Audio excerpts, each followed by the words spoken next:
জ্বালাই দিছে। আমার অফিসে 800 মানুষের স্টাফ, শুধু মানুষের পা ধরতে বাকি ছিল যে টেলিভিশনটারে জ্বালান। ভালো নেই তৌহিদউদ্দিন আফ্রিদি। ঘর বাড়ি, অফিস, ব্যবসা প্রতিষ্ঠান সবকিছু ভেঙে চুরমার করে দেয় দুর্বৃত্তরা। বাবার কঠোর পরিশ্রমে গড়ে ওঠা মাই টিভিও ভেঙে দেয়। লাইভে এসে কেঁদে কেঁদে এভাবেই সব কিছুর কথা জানান আফ্রিদি। আসার পর বারবার আমি আপনাদেরকে ইশারা ইঙ্গিত দিয়ে বুঝাইছি যে দেখেন, একটা মানুষ যখন একটা স্ট্যাটাস দেয় সে ডিলিট করে কখন। তিনি বলেন, আমার বাবা সবসময় মানুষদের ভালো চাইতো। আমার মনে হয় এই ভাঙচুর কোনো ছাত্ররা করেনি।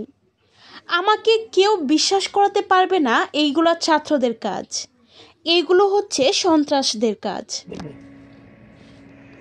আমার সবকিছু ধ্বংস করে দিল।